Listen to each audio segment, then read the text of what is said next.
poor girl used the car window as a mirror to fix her bra, and the millionaire, seeing her, fell in love at first sight. Before the story begins, leave a comment below. Where are you watching from? Enjoy the story, everyone. Alice Park ran through the streets, clutching her crumpled resume in one hand, her heart racing like a Formula One car. She was late for the most important interview of her life. If I miss this interview, I'll have to sell my kidneys. And worse, I don't even know how much a used kidney is worth, she muttered, breathless, stumbling along the way. But there she was, just a few steps from the company. All she needed to do was take a deep breath and look like someone whose life was at least somewhat in order. That's when she saw it, a sleek black car parked in front of the building. Tinted windows, and a perfect reflection. Great, a first-class mirror, she murmured, stopping right in front of the passenger window. With quick movements, she started adjusting her bra inside her blouse, twisting her body like an Olympic gymnast. Then she pulled out her lipstick, applied it with full concentration, and then she smiled to check the result. And froze. A big, bright piece of lettuce was stuck between her teeth. Seriously? She groaned. Panicked, she tried to remove the intruder with her finger, making a face worthy of a comedy movie. And then it happened. The soft hum of the window rolling down. Slowly, Alice froze, hand still in her mouth, eyes wide open. Inside the car, an absurdly handsome man stared at her. Perfect hair, sharp suit, and that expression that clearly said, "I saw everything, from start to finish." "Need help with that, or would you prefer a professional mirror?" he asked, his voice calm, slightly amused. Alice blinked. Twice, her mind screamed run. Her legs for some reason stayed glued to the ground. She wiped her fingers on her pants, lifted her chin, and replied, "Let me know if you find my dignity anywhere. I think I dropped it somewhere in the middle of this humiliation." The man chuckled. Just a little, just enough for his eyes to shine. She blushed to the core. "Well, the window was staring at me first. So you decided to seduce it with lipstick and bra adjustments?" "It was an accident. I don't usually adjust my bra in random cars." Sounds like a case of a broken mirror. And a salad. And the universe conspiring against you. He rested his arm on the window frame. The universe is responsible for a lot of things, but in this case, I think it was just the lettuce. Alice huffed. "Look, I have to go. I have a job interview. A serious one. A life-changing one." "Well, if you make half the impression in there that you did out here, you might as well ask for a promotion already." Before he could say another word, Alice checked the time, gasped and shouted, "I'm late," before dashing toward the entrance. "And you, Mr. Owner of his own car, good luck with your movie star face." He gave a small salute, amused. "You got this. Miss Bra Emergency." She disappeared into the building like a hurricane of wrinkled blazer and shattered dignity. On the interview floor, she took a deep breath and tried to collect herself. The receptionist greeted her with a warm smile. "You may go in, Miss Park. Mr. Smith will be with you shortly, all right?" "Of course," she smiled, still a little dazed. "I've never been more emotionally stable in my life." She stepped into the conference room. Modern. All glass. She perched on the edge of the chair, her heart still pounding like a drumline in a parade. Then the door opened. Alice turned with a practiced smile, and froze. Nicholas Smith walked in as if he were strutting down a runway of pure confidence. Impeccable suit, tablet in hand, and that same teasing smile at the corner of his lips. Alice choked on her own breath. "Literally. You," she shrieked, jumping up so fast she almost knocked over her chair. He looked at her, feigning surprise. "Me? Were you expecting someone else? You're the CEO? And you're the lady with the lipstick and the lettuce." "I want to disappear," Alice muttered, covering her face. "Relax. I don't judge too much." He sat down smoothly. "Make yourself comfortable, but if you need to adjust anything else, please give me a heads up, just so I don't get startled." "This is a nightmare. I must be dreaming. That's the only explanation." "Welcome to your interview, Miss Park. Don't worry, whatever you do now, it won't be weirder than what happened outside." Alice sank into the chair. "Is it too late to jump out the window?" Nicholas smiled as he opened her resume. "I'd close the window before you try. You seem dangerous." Alice was convinced that the universe had a questionable sense of humor, and a cruel one. She was sitting in front of the most handsome, most elegant man, who was now officially her new boss, after publicly embarrassing herself right in front of his car. Nicholas Smith skimmed through her resume with narrowed eyes as if analyzing each line for signs of insanity. So, Alice Park, degree in business administration, a technical course in marketing, experience as a financial assistant in 2 places. He looked up, and no mention of sidewalk acrobatics or spontaneous stand-up performances through car windows. Alice smiled nervously. I'm still updating that section of my resume. I thought about adding street performer as a side gig, but it felt too informal. Oh, what a shame. I would have hired you just for that. Nicholas crossed his arms, leaning against the desk. Have you ever worked with technology before? Yes, I have. I turned on the microwave yesterday and it worked. Cutting-edge technology. He laughed, shaking his head slightly. We're off to a good start. Now tell me, why do you want to work here? Alice took a deep breath. She could switch to serious interview mode now, but honestly, there wasn't much left to lose. Dignity? That had already vanished on the sidewalk. Because I'm good. Even coming from a place where no one bets on you, even without a Harvard degree or connections at fancy dinners, I work hard. I don't give up. And if someone gives me a chance, I make it count. Nicholas's smile faded for a moment. He looked at Alice differently now, not with amusement, but as if he had heard more than he expected. That was honest and rare, he said. I can lie too if you'd prefer. I'm great at it. Alice sat up straighter. For example, I'm completely calm right now, and definitely not thinking about escaping through that window over there. Nicholas let out a quiet chuckle. I like people who don't hide behind scripted answers, but I also like testing limits. Alice frowned. Testing? Limits? He twirled his pen between his fingers, looking at her with a playful gleam in his eyes. For example, what if I told you that someone in this room already has an opinion about you? She raised an eyebrow. I'd ask if that opinion includes clumsy, talkative, and mildly traumatized by lettuce. And what if I told you it includes authentic, unpredictable, and strangely interesting? Alice's heart skipped a beat, or 2. She tried to respond, but the words wouldn't come out. So she took a deep breath, adjusted her hair, and said, I'd say that person has questionable taste, but excellent judgment. Nicholas smiled fully now. He closed the resume slowly. Miss Park, I think we'll be seeing each other again, very soon. Alice blinked, surprised. What do you mean? Is it over already? I've seen everything I needed to see. He stood up gracefully. And I can assure you, you've passed the hardest part of this interview. You're hired. What part? Being yourself, even when everything goes wrong. Alice stared at him, unsure whether to laugh, cry, or run before he changed his mind. Well? Thank you, Mr. Smith. Nicholas, just Nicholas, for now. She nodded, still confused, standing up slowly. As she left the room, she could still feel his gaze on her back. Not one of judgment, but of genuine interest. When the door closed, Alice leaned against the hallway wall, taking a deep breath. She ran a hand over her face, unable to believe what had just happened. Most unexpected interview in history? Without a doubt. But also, maybe the most important one of her life. The alarm went off at 6 in the morning, but Alice had already been awake 10 minutes earlier, staring at the ceiling of the small rented room she shared with the daughter of an elderly woman who talked to her cat as if he were human. First day, she thought. And her heart beat faster. She took a shower, pinned her hair back with a crooked clip, and put on the only white shirt that didn't have sauce stains. She ran her hands over her dress pants, trying to smooth out the deep creases from being folded in the drawer for too long. She looked at herself in the cracked bathroom mirror. All set, you have a functional appearance, she told herself. And now you work at a fancy tech company. Look at you, Alice Park. Almost an executive. Almost. On her way to the company, she got bumped twice on the subway and had half a cup of coffee spilled on her blouse, courtesy of a rushed passenger. It's fine, she thought. It's just coffee. It matches my mood.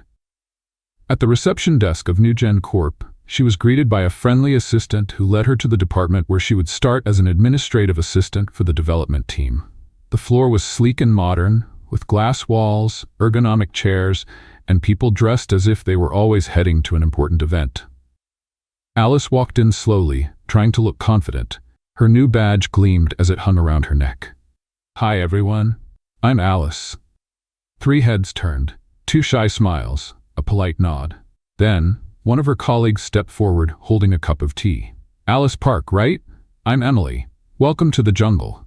Thanks. I just hope I make it through the week. Emily laughed. With that resume and the whole car window incident, you're already a legend around here. Alice's eyes widened. Already? How did you? Emily nodded toward the side.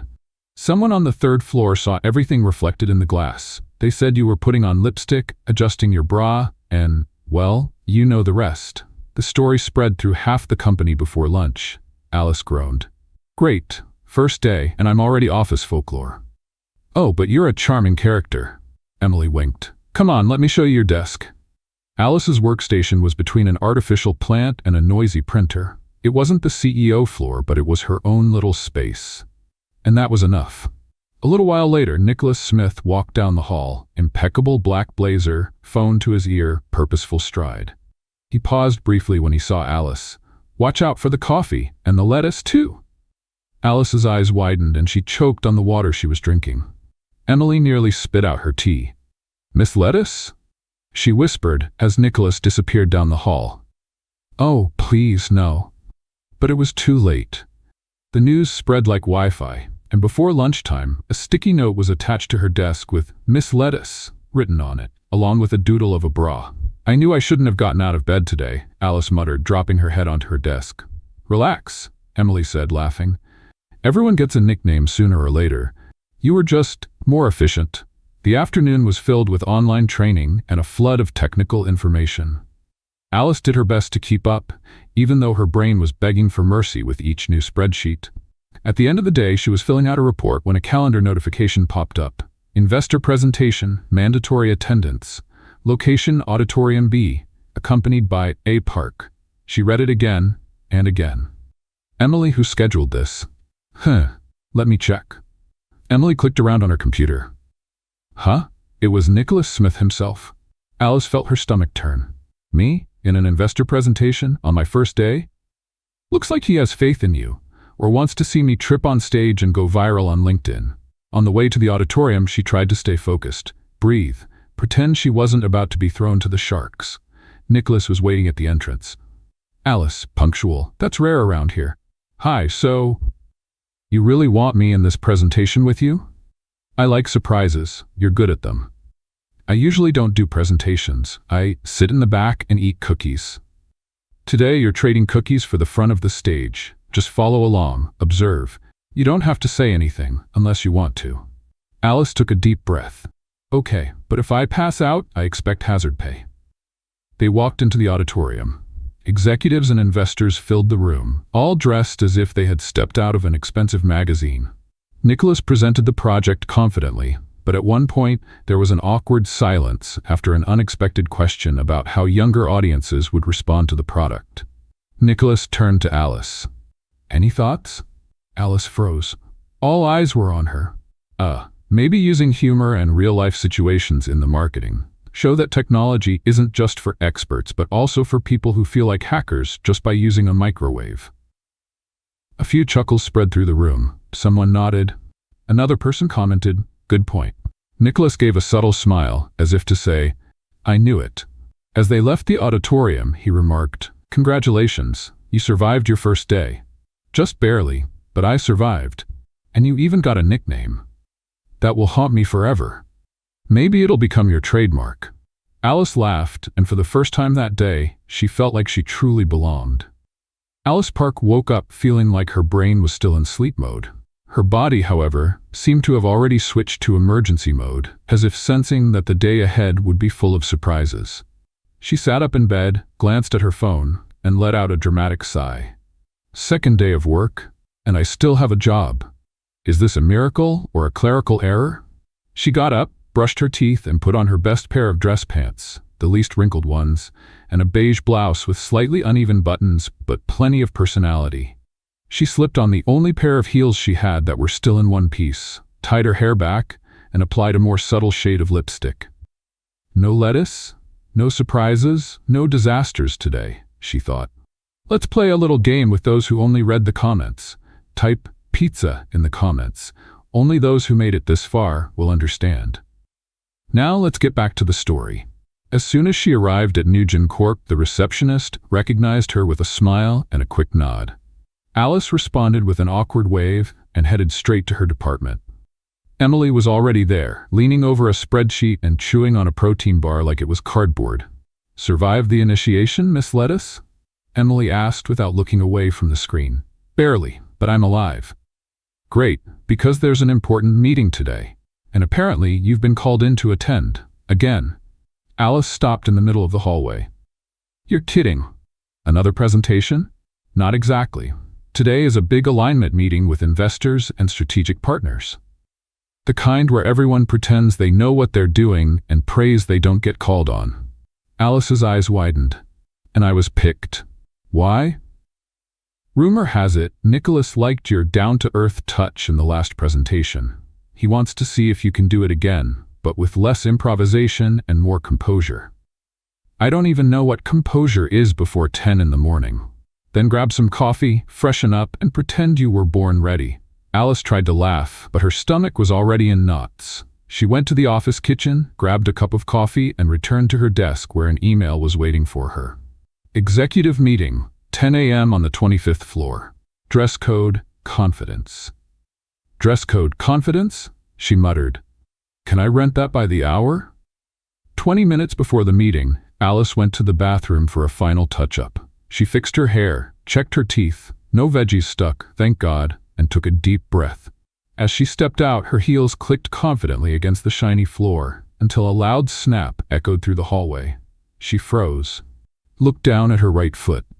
The heel had snapped off, not slightly bent, not cracked, completely broken like it had been chewed up by a wild animal. "No, not now." She whispered, one hand on the wall, the other on her forehead. She looked around for help. Nothing. The hallway was empty. She tried walking on the side of her foot, but she looked like a drunken penguin. Back to the bathroom. She rummaged through her emergency stash, found a hair tie, a coin, and duct tape. "God, if this works, I swear I'll never buy thrift store heels again." She knelt down, pulled off the broken heel, taped it up, reinforced it with the hair tie, and prayed it looked intentional. The result? It looked like a 5-year-old had wrapped her shoe in toilet paper. But at least she could walk. 3 minutes late, Alice stepped into the elevator and hit the button for the 25th floor. The doors began to close, when, just like in a movie, a hand shot in to stop them. Nicholas Smith stepped in. Dark gray suit, crisp white shirt, serious expression, a faint scent of expensive coffee and embedded sarcasm. "Miss Park. Always on time. Adding your own dramatic flair to the entrance, I see." Alice forced a smile. "Style is everything, Mr. Smith." He glanced down at her shoe, raised an eyebrow. "Is that duct tape?" "It's creativity and survival, two very important skills in a corporate environment." Nicholas chuckled, shaking his head. "You're definitely not from HR. And you're definitely not from planet Earth." The elevator rode up in silence for a few seconds. The tension was oddly light, amusing even. As they reached their floor, Nicholas turned to her before stepping out. "Try not to slip on stage. Investors don't usually enjoy acrobatics. Unless I do it in slow motion." They entered the conference room. Floor-to-ceiling windows, a panoramic city view, an oval table, sparkling water, and sugar-free biscuits. Alice sat next to Nicholas, trying not to show that her sock was sticking to the duct tape. The meeting began.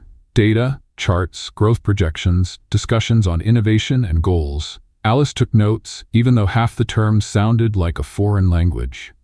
Then, it was time to present a new project focused on user experience. Nicholas turned to her. "Alice, would you like to share what we discussed about audience perception?" She didn't remember any such discussion. This was clearly a setup for an improvised response. But she took a deep breath, stood up, careful not to make noise with her Frankenstein shoe, and smiled. "Well, what we've noticed is that people want to feel like they're part of the process. They want something easy, intuitive, but also human.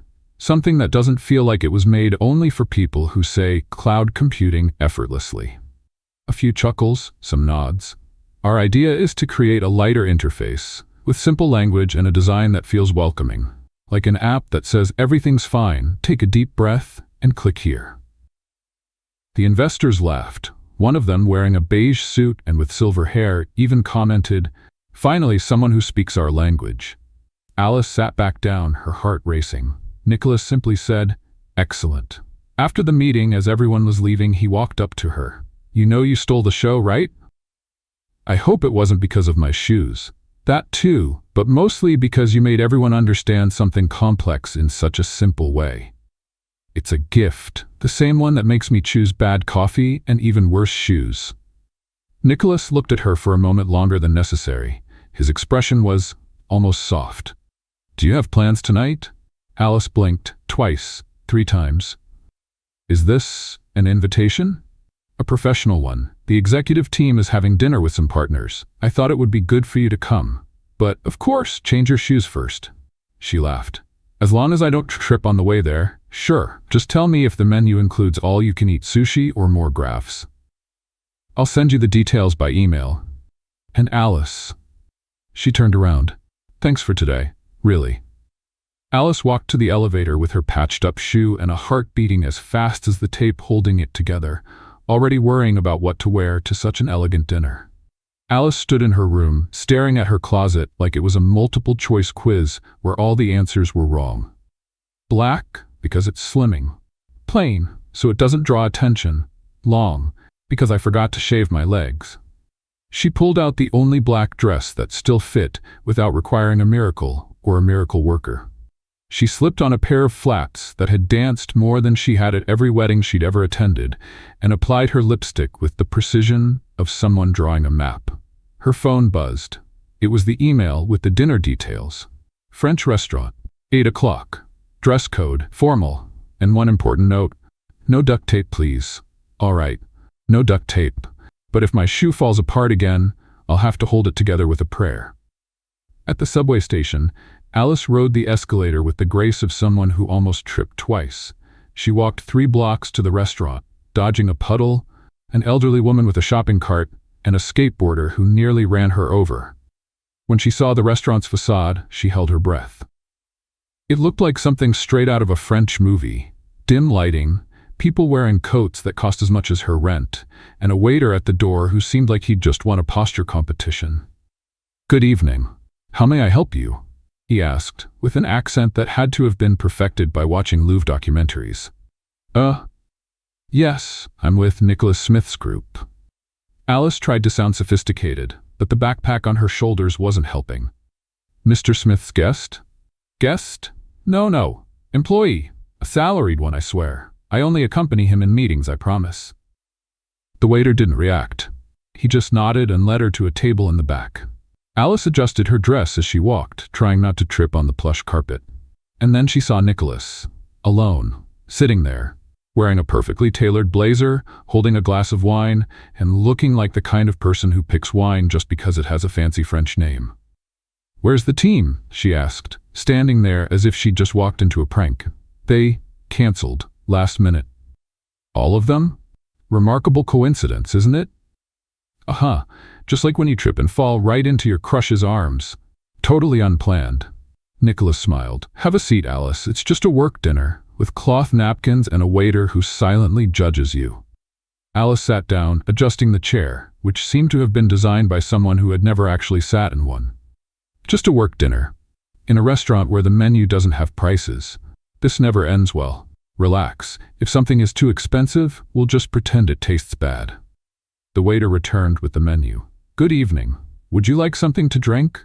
"Sparkling water and a side of dignity, please," Alice said. Nicholas couldn't hold back his laughter. "Red wine for me? And for her?" "Just regular water. The sparkling kind gives me hiccups and embarrassment." The waiter left with a neutral expression. Alice picked up the menu and widened her eyes. Everything was in French. Everything was in fine print. Everything looked suspicious. "What's this? Foie gras? Duck liver. And this confit de canard?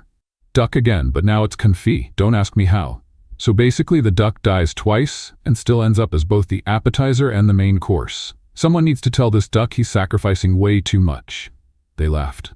The waiter returned. Alice pointed to the first dish with a name she could pronounce. "I'll have this one. The croquet monsieur." "Ah, a classic. A French sandwich. Fancy name, but it's just bread and cheese." "Perfect. That I can understand." With the food served, they both started eating, trying to maintain some level of composure. Nicholas handled his fork like a scalpel. Alice, more like a shovel. So, Nicholas, why me? I mean, why do you invite me to these dinners? I'm starting to feel like some kind of social experiment. You're different? Is that corporate code for weird? No, it's my polite way of saying you do things like this. He gestured toward her.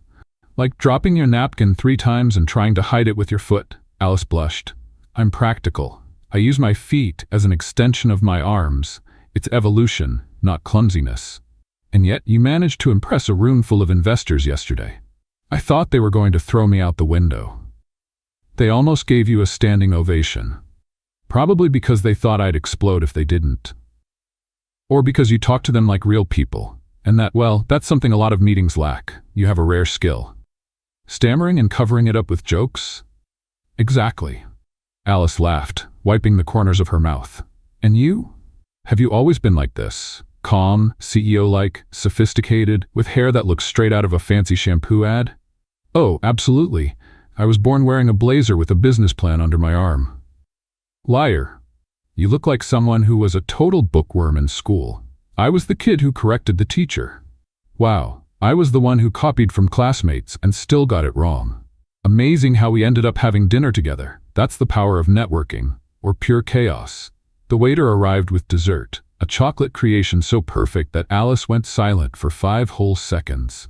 Is this real? Or just for taking pictures? Just don't press too hard. If it falls apart, they might charge you for a Picasso. Alice picked up her spoon with a surgeon's precision. If it collapses, just say it was an emotional earthquake. Nicholas laughed, and she, feeling a little shy, smiled back. The atmosphere was light, comfortable, almost like being with an old friend who happened to be absurdly handsome, well-groomed, and rich. But still, a friend. When they left the restaurant, the night air was crisp. Alice shivered slightly from the breeze. Nicholas took off his jacket and offered it, but she shook her head. Thanks, but I'd probably sweat from panic just wearing that. It's just a jacket. It doesn't bite. But it costs more than my entire wardrobe, and I have a fear of expensive things. Why? Because expensive things are fragile. Like stilettos, like hearts with a crush on the boss. Nicholas looked at her for a second longer than usual, but didn't say anything. He just smiled. Want me to call you a car? I'm taking the subway. Reality awaits. I can walk you to the station. Only if you don't complain about the subway smell. Only if you don't let me touch the handrails. Those have more DNA than a forensic lab. They laughed together and started walking. The street was quiet, lit by old-fashioned streetlights and glowing storefronts on the other side of the sidewalk. Along the way, they passed a store window with ridiculous mannequins. One was wearing a fur coat with shorts. What is this? Post-apocalyptic fashion? Alice commented. Looks like the mannequin had a fight with the seasons. They reached the subway entrance. Alice stopped and turned to him. That was nice. Strangely nice. That was the weirdest dinner I've had all year. Don't you go out much? Only when I have unpredictable company with a good sense of humor and a talent for disasters. So you like danger. Only the kind that comes with laughter at the end. Alice stepped down the first few stairs, then turned back. Nicholas? Yes? If I trip in the lobby tomorrow, will you fire me? Only if you do it with style. Alice went down the stairs with light steps, feeling something different in the air. It wasn't the wind. It wasn't the dinner. It was that kind of feeling that makes the heart lighter than a full stomach. Alice woke up before her alarm. And that was never a good sign. She turned her face into the pillow and remembered the email from the real estate agency she had received the night before. The subject line read, "Final notice before legal action." She read it 3 times, and still didn't like it. Her bank account was so empty that the app kept freezing. Okay, universe, I get it. You can stop testing me now. She got up, put on a clean pair of jeans and a black blouse, and tied her hair back in the most practical way possible.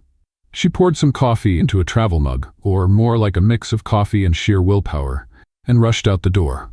On the subway ride to Manhattan, her mind was elsewhere. At the turnstile, she nearly forgot to swipe her card. And when she got to the office, she made her way to her desk on autopilot. Emily waved at her with a bagel in hand. Hey, Miss Lettuce, sleep well? Sleep? What's that? What's that? Emily smirked and pointed at her computer screen. You have a meeting with Nicholas at 10. Alice nodded and thought, if he fires me, at least I'll save on subway fare.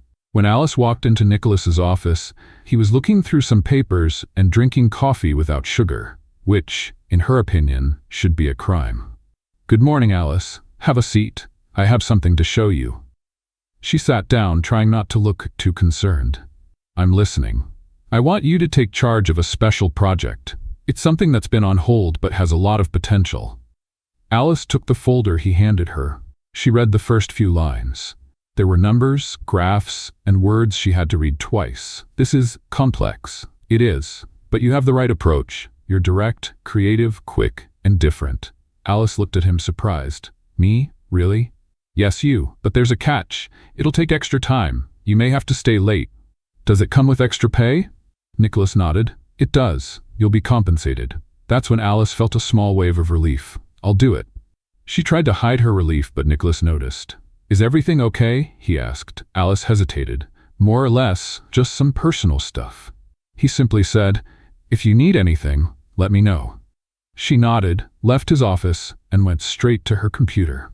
She spent the rest of the day focused, sketching ideas and writing so fast she almost tore the paper. Meanwhile, her phone kept vibrating with messages from the real estate office. You need to resolve your situation by tomorrow. She read it, locked the screen, and went to get some water. But her mouth still felt dry. By the end of the workday, the office was nearly empty. Emily walked over with 2 chocolates in hand. You're still here? New project. Are you planning to sleep here? I'm seriously considering it. Emily placed a chocolate on her desk. At least eat this. It helps keep your mood in check. Alice laughed. Thanks, you're a lifesaver. After Emily left, Alice decided to show Nicholas her progress. She took the papers to his office, knocked, and walked in. I put together a rough draft of my ideas. It's still in the early stages, but let me see. Nicholas read carefully, made a few short comments, and nodded. This is really good. You understand people, and that's rarer than you'd think. Alice forced a smile, but her mind was elsewhere. Nicholas noticed. Do you want to tell me what's going on? Alice sighed. Then she just said it. I'm about to be evicted. I have until tomorrow to pay the rent, but my salary isn't enough. And, well, that's it. Nicholas didn't seem surprised. He simply took a blue folder from his drawer. The company has a support program for situations like this. It's discreet and temporary. It's not charity. It's help for people who are working hard. Alice held the folder like it weighed a ton. I don't know if I can accept this. Why not?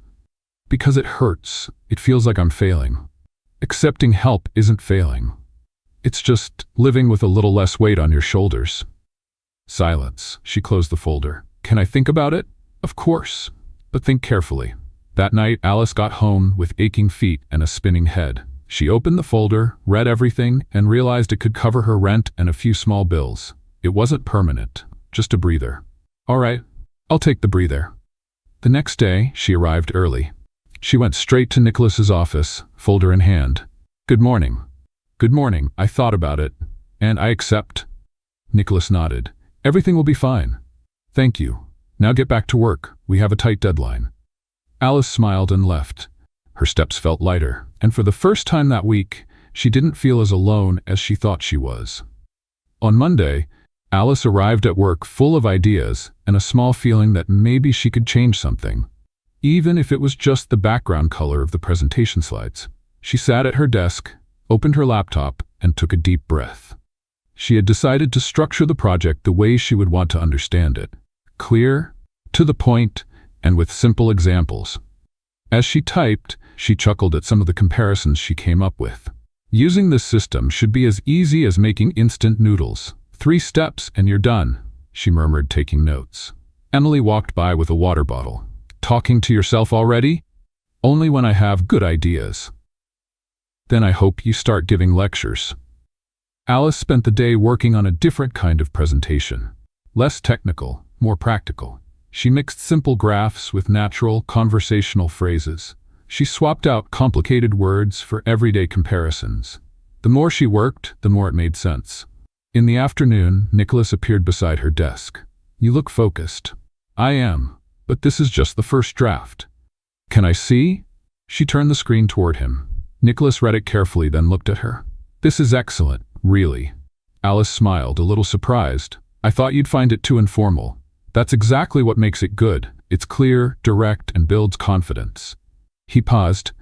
"I want you to come with me to present this at the technology fair in Chicago." Alice blinked. "A fair? In another state?" "Yes, the company has a booth there. I think your proposal will stand out. You have a different way of explaining things, and that's rare." She was silent for a few seconds. "I've never traveled for work before." "This will be your first time, and we'll make it work." The week flew by. Alice was nervous but also excited. Emily lent her a small bag and gave her some tips. "Just don't say into the microphone, okay?" "I promise I'll try." On Friday, Alice and Nicholas met at the airport. The flight was smooth. They talked about light topics like songs that get stuck in your head and airplane food. "Every time I order chicken, I regret it," she said. "Every time I order pasta, I get an apology." In Chicago, they went straight to the hotel. The next day, they headed to the fair venue. Alice ran through her presentation with the team. At first, her voice was shaky, but she quickly relaxed. She spoke clearly, used simple examples, and saw several team members smiling. Nicholas stood by, just observing. Later, one of the technical leads commented, "She has a knack for this. People understand her and actually pay attention." Alice pretended not to hear, but inside, she was thrilled. That evening, Nicholas invited her to dinner. Nothing formal, just to unwind after a good rehearsal. "As long as it's not a fancy restaurant, I'm still traumatized by that French place." "Deal." They found a simple spot nearby. They ate something quick, talked about the event, what could go wrong, and laughed about it. "If I forget a part tomorrow, can I improvise?" she asked. "You can. Just don't bring up instant noodles on stage." "Come on, that's my best comparison." "We'll save it for next time." They walked back to the hotel at a slow pace. It was cold, and Alice crossed her arms. "I should have brought a thicker coat. Want mine?" "No, then you'll freeze, and it'll be my fault." They reached the hotel entrance. Nicholas held the door for her. "Getting some rest?" "Yeah, if I don't sleep, I'll mix everything up tomorrow." "You'll do great. If I trip on stage, I'll pretend it was part of the plan. I'll be ready with the applause." Alice smiled and stepped into the elevator. As the doors closed, she let out a small sigh. Tomorrow was the big day, but for the first time, she didn't want to run away. Alice woke up with her heart racing. She checked her phone. 7 a.m. She had dreamed she was on stage, accidentally speaking French, and the microphone was off. She woke up in the middle of saying croissant of data. She stretched slowly, got up, took a shower, and spent a moment staring at the mirror, as if it could give her advice. It didn't. So she spoke to herself instead. "It'll be fine. You practiced, and no one here knows you trip over your own feet." She went downstairs for breakfast and found Nicholas already seated, drinking coffee with a notebook beside him. She grabbed some bread and sat down. "Did you sleep well?" he asked. "I dreamed I was a high-tech sleeping beauty, but with slides." "At least you got some sleep." "More or less, but I'm ready, I think." Nicholas smiled. "It'll be fine. You'll do great." "Promise you won't leave me alone on stage?" "Promise, unless the stage collapses." "Great, I feel so safe now." Later, they arrived at the fair. The venue was crowded, but their presentation was in a reserved room. Alice went over everything one last time. She skimmed through her slides, took a deep breath. When the time came, Nicholas did the introduction and then handed it over to her. Alice started with a slight tremor in her voice, but soon found her rhythm. She used simple examples, explained things calmly, and people laughed at the right moments. She saw some taking notes, others nodding along. Everything seemed to flow. At the end, they answered questions. One attendee praised the clarity of her explanation. Another said they had never understood the topic so well before. After they left the room, Nicholas turned to her. "You were amazing." Alice smiled. "I didn't faint. That's already a win. And you even got a tech guy to laugh. That's rare." "He laughed? Really? I thought he was having back pain." Nicholas chuckled. "Trust me, you did great." They spent the rest of the day talking to people at the fair, exchanging contacts, and gathering feedback. In the afternoon, they went back to the hotel to rest before dinner with part of the company team. Alice walked into her room, dropped her bag on a chair, and collapsed onto the bed. She grabbed her phone and sent a message to Emily about how it went. The presentation was a success. I'm still alive. I didn't trip. Nicholas smiled 3 times. Is this a miracle? Emily replied, of course it's a miracle and a sign. Enjoy this moment. After resting for a bit, Alice went down to the lobby. She found Nicholas waiting near the elevator. Ready for dinner? He asked. Hungry? Yes. Socially energized? Maybe. They stepped into the elevator, just the 2 of them. Silence settled in quickly, not an uncomfortable silence, but the kind that changes the air. Alice glanced at the numbers on the panel. Nicholas remained quiet for a few seconds before speaking. I'm proud of you today. Thank you. You helped me believe I could do it. It wasn't help, I just saw what was already there. Alice looked away for a moment, then turned back to Nicholas. He looked at her too. They both smiled, but in a different way this time.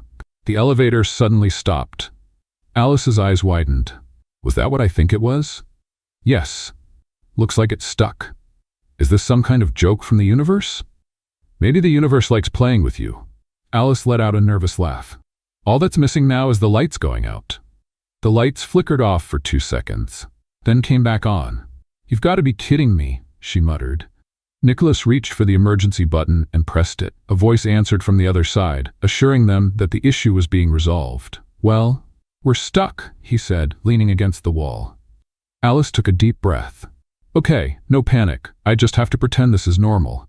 Think of it as a dramatic pause in a movie. And you're the mysterious character? And you're the main character who talks too much when she's nervous. Not wrong. She looked at him. He looked back. This really does feel like a movie, she said. All that's missing is the kiss. Should we make this movie real? Nicholas asked. Alice went silent, turning red like a tomato. They stared at each other for a few seconds. Nicholas took a step closer. Alice felt her heart race, and that's when the elevator started moving again, with a small jolt. Of course, right now, she said, looking up at the ceiling. Nicholas laughed. The universe didn't want the cliché. The elevator reached the ground floor. The doors opened. They walked out side by side, in silence. But both were smiling. Alice spoke first. So, should we pretend nothing happened? I'm not sure I want to pretend, but we can save that thought for after dinner. Deal. They left the hotel and headed to the restaurant. The night felt lighter, as if everything had taken on a new tone. And deep down, Alice knew that Almost Kiss wasn't really over. The flight back to New York was quiet, but not the bad kind of quiet. It was the comfortable kind, the kind when 2 people are thinking about the same things but aren't quite ready to say them out loud. Alice gazed out the airplane window. The clouds drifted by slowly. Inside her mind, everything felt fast. The presentation, the trip, the almost kiss in the elevator. It was all there, swirling together like a movie she was still processing. Nicholas, sitting beside her with headphones on, pretended to be watching a documentary. But every now and then, he glanced at her, and she knew. When the plane landed and they got a car back to the city, Alice tried to keep the conversation light. I need a week to process everything that happened. You can take 2 days off if you want. And miss the chance to find out if my nickname is still Miss Lettuce? Nicholas smiled. It's not going anywhere. That kind of thing doesn't change easily.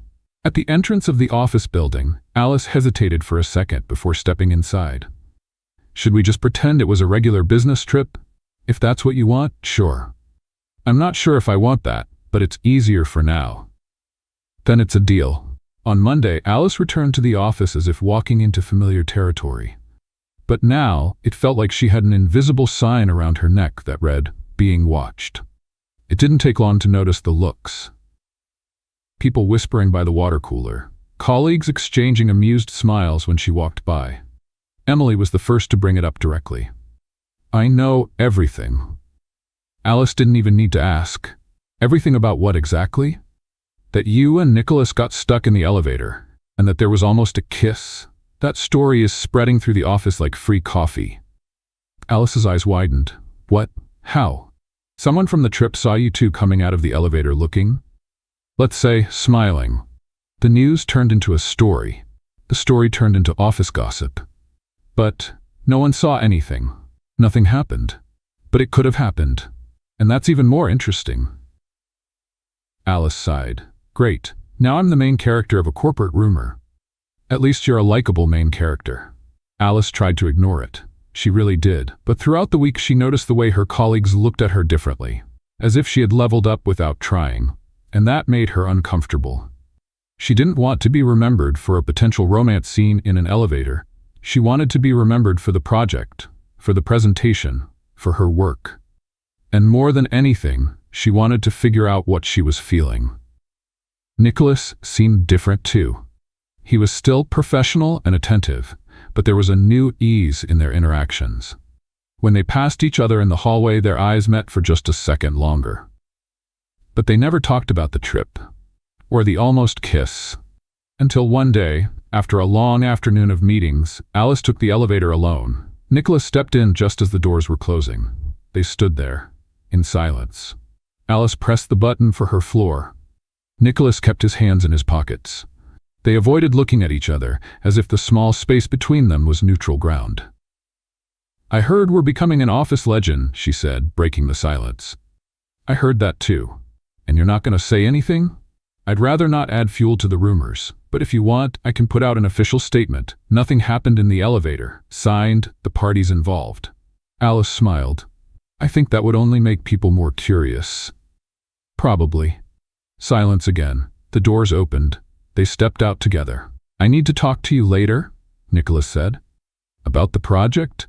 "That too." Alice just nodded. She walked back to her desk, her heart racing more than she wanted to admit. The next morning, Nicholas asked her to come to his office. Alice walked in, sat down, and waited. Nicholas closed his laptop and looked at her. "First, I want to thank you. The project was a success. The board approved the format. Your proposal will be implemented in the new campaign."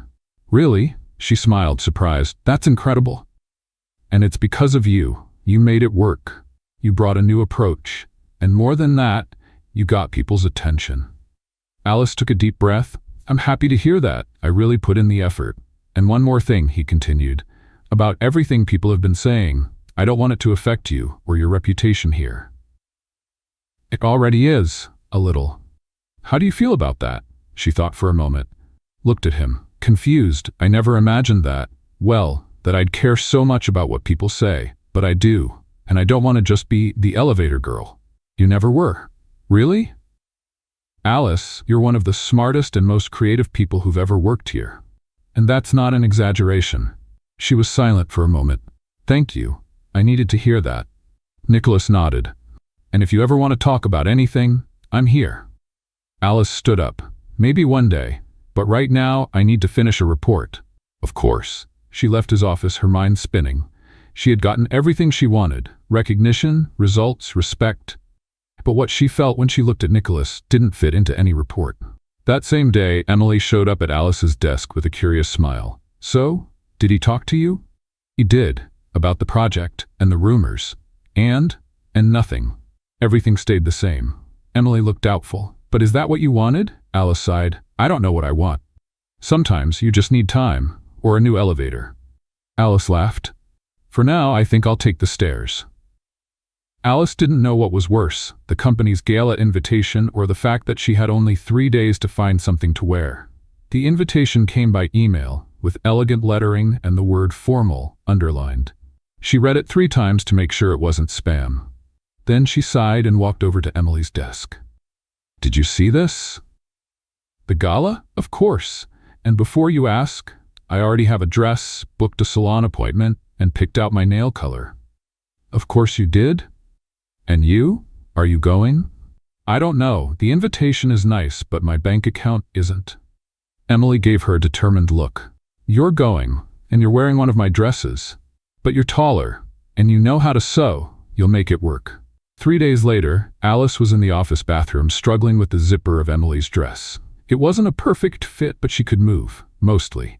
She looked at her shoes, a simple pair of heels she had saved for special occasions. The left heel already had a suspicious tilt, but it was all she had. "This will be fine," she told herself, staring into the mirror. "It's just a party, with music, fancy food, and people who make 3 times my salary. No big deal." When she arrived at the venue, it felt like stepping into a movie. There were lights everywhere, people chatting with drinks in hand, and soft instrumental music in the background. She walked carefully, trying to look natural and not trip over her own feet. Alice? She turned. It was Nicholas with a slight smile.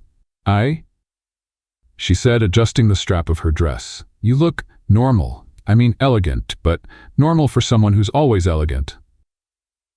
Thank you, I think. You look different. In a good way. Alice gave a nervous smile. The dress is Emily's, and my heel might break at any moment. Then let's walk slowly. The two of them walked over to a table. They chatted with some team members, laughed at comments about the fair and the project, and tried to ignore the subtle glances. For most of the party, Alice stayed close to Nicholas, but without overdoing it. She watched the groups of executives, Nicholas's elegant ex-girlfriends who looked like they came straight out of magazines, and tried to stay confident. Emily showed up later, holding a drink and smiling. You're doing great. You haven't spilled anything. You haven't tripped. That's already a success. There's still half an hour left. A lot can go wrong. Relax, and don't worry. So far, everyone's only said good things about you. Alice glanced to the side. Nicholas was talking to two partners, but at that moment, he looked at her. Their eyes met for a second. She quickly looked away and took a deep breath.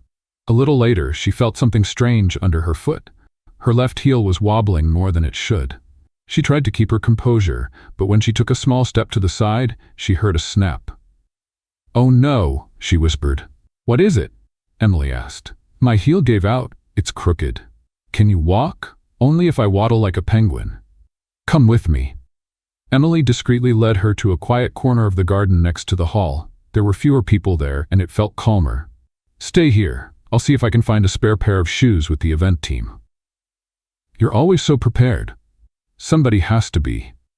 While she waited, Alice sat on a nearby bench, trying to hide her broken shoe and keep her dignity intact.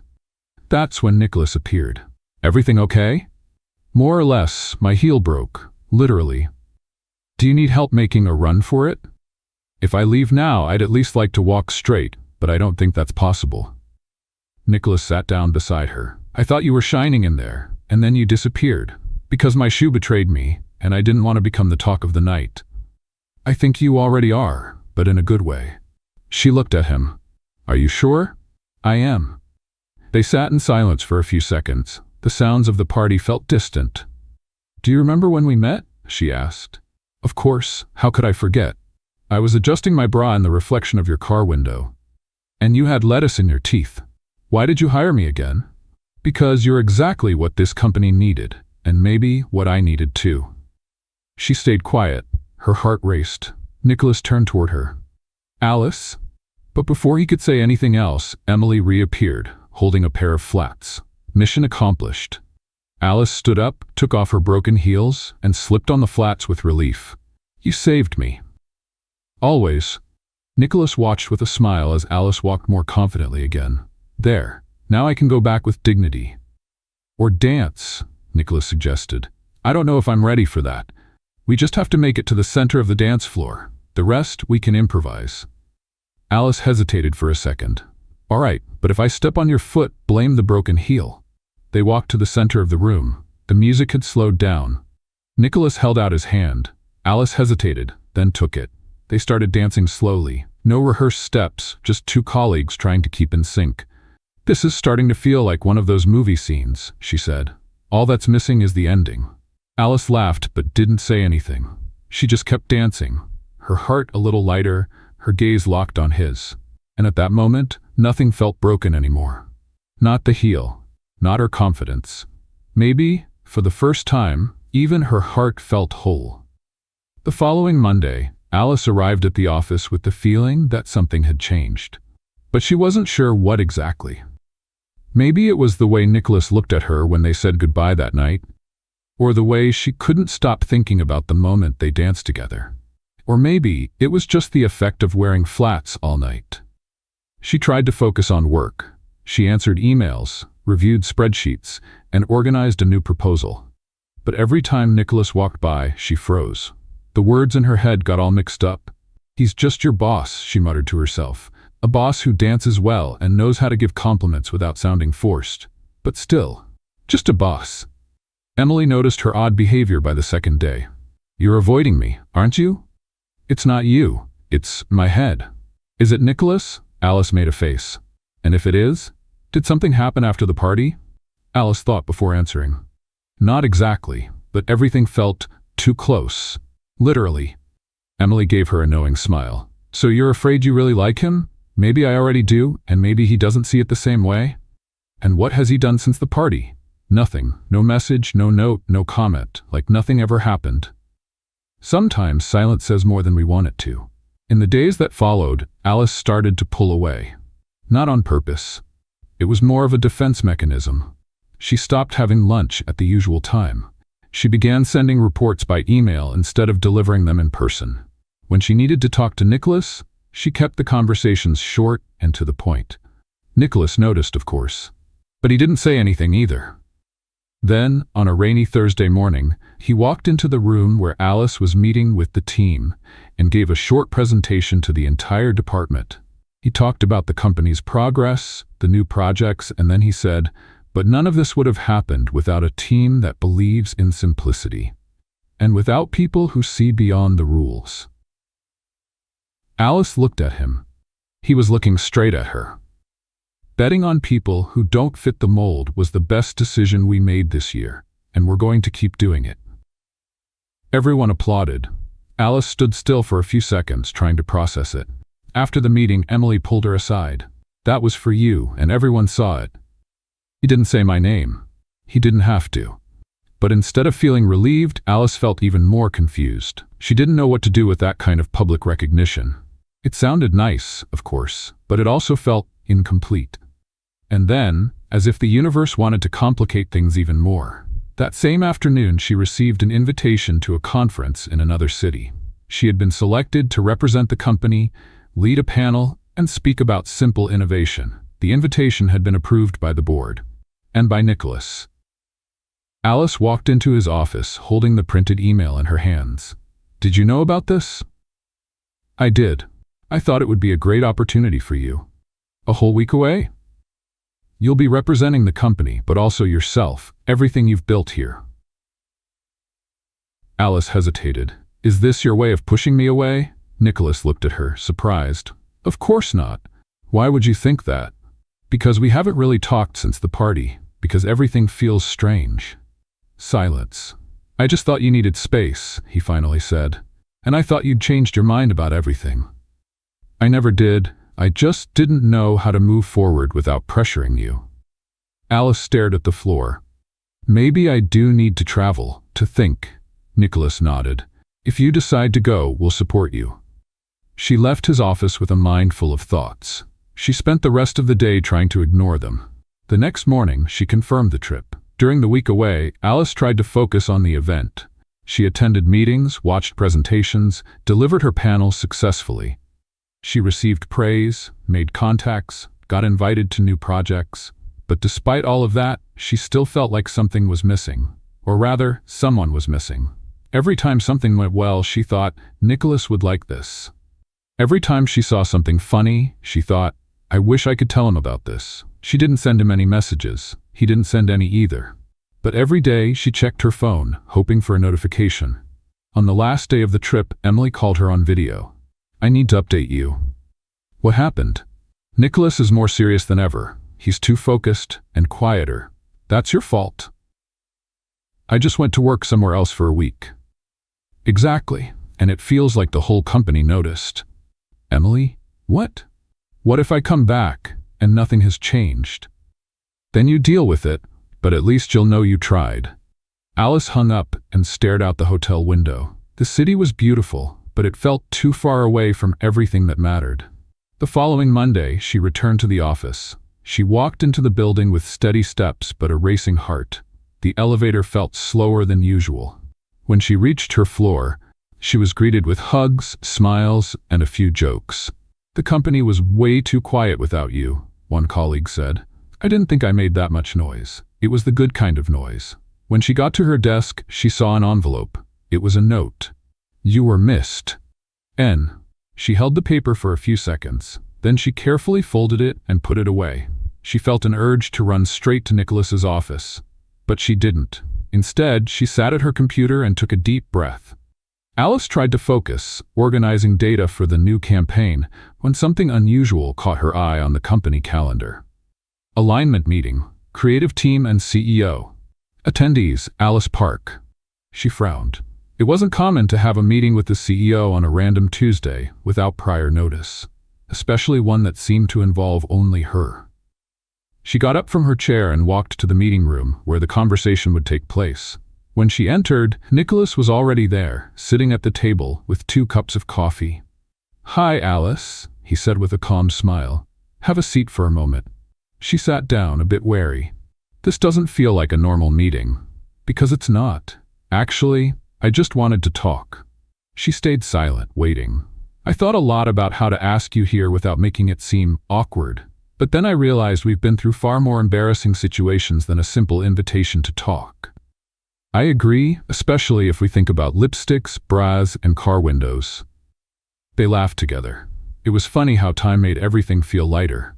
"The truth is, Alice, I really admire you, not just for what you do, but for how you do it. The way you think, the way you handle situations, the way you turn confusion into clarity. And I have to admit, over time this has started to feel more personal." She looked into his eyes. There was no hesitation in his voice, only sincerity. "I'm not someone who opens up easily," Nicholas continued, "but with you, it was different. And it made me realize that maybe it's time to stop overthinking things." Alice took a deep breath. She knew she had to say something too. "I spent a long time convincing myself that all of this was just part of work, that it was better pretend nothing was happening, that I didn't feel anything. But deep down, I knew. And if I stayed quiet for a while, it was just fear." Nicholas gave a small nod as if he understood. "Fear of what?" "That it was all in my head, that I was mistaking attention for interest, or compliments for affection. But now, I know better." She placed her hands on the table, a simple gesture, without drama. "I like you too, Nicholas." The silence between them wasn't uncomfortable. It was full of meaning.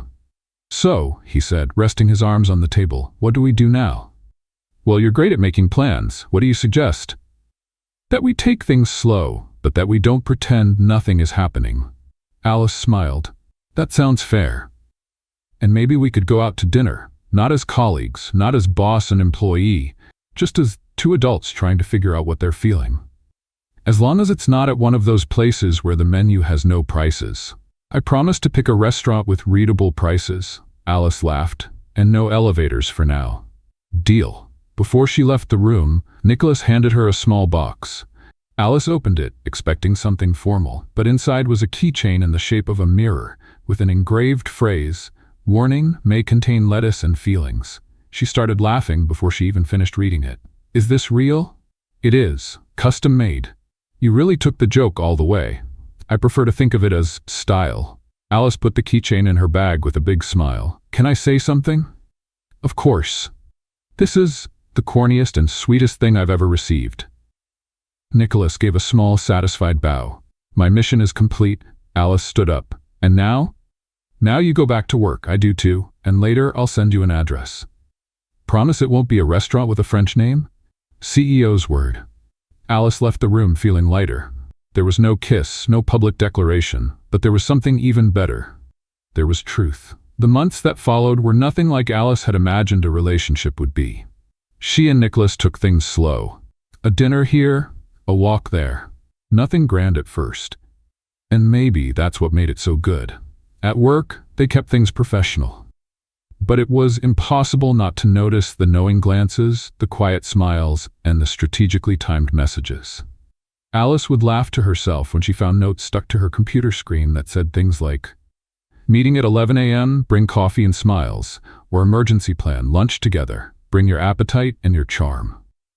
Emily, of course, knew everything, but she respected their space. Every now and then, she'd just comment with a knowing smile, "You two hide it well, but not that well."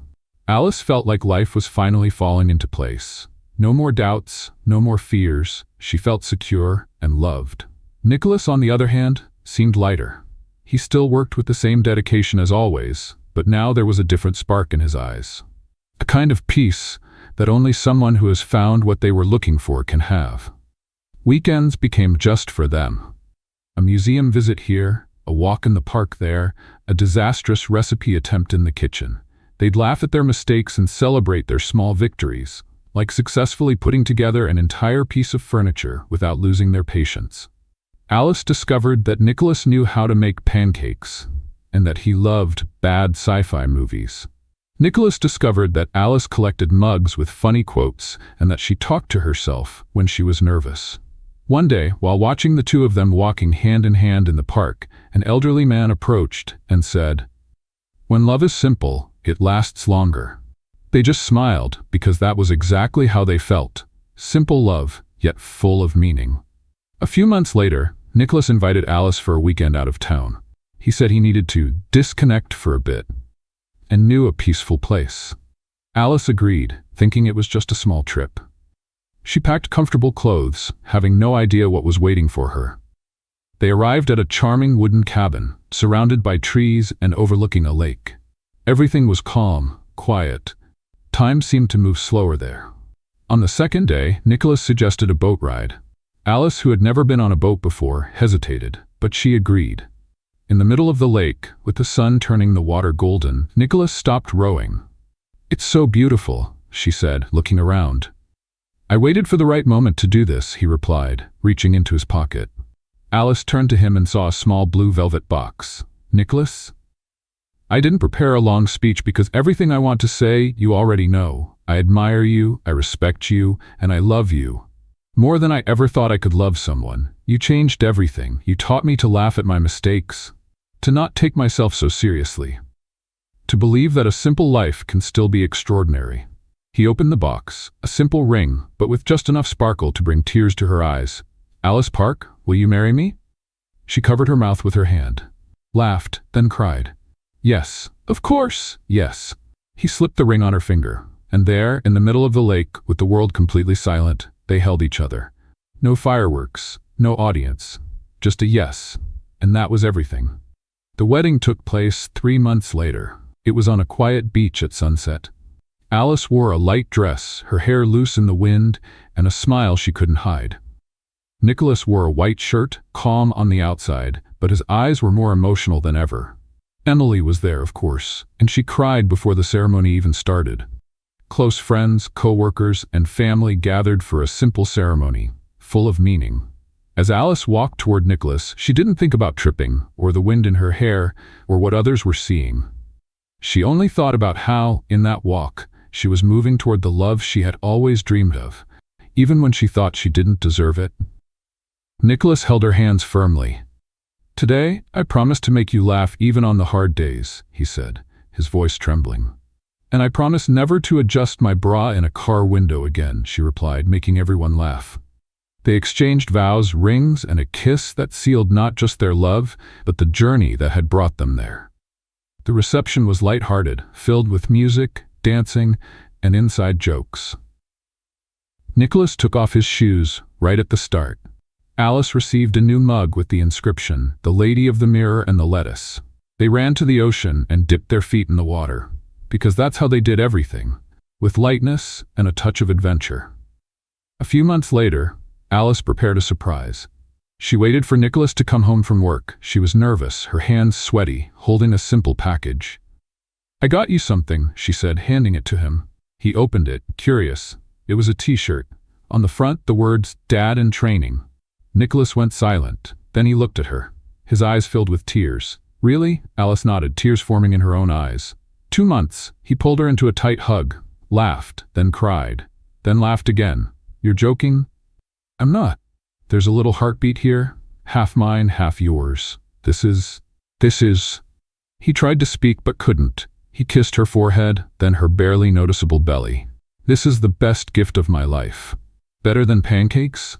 So much better. They stayed there, holding each other, feeling the love between them. What did you think of Alice and Nicholas's story? Leave your thoughts in the comments. Rate this story from 0 to 10. What's your score? Subscribe to the channel and turn on notifications to follow all our stories, and check out more emotional stories by clicking here on the final screen.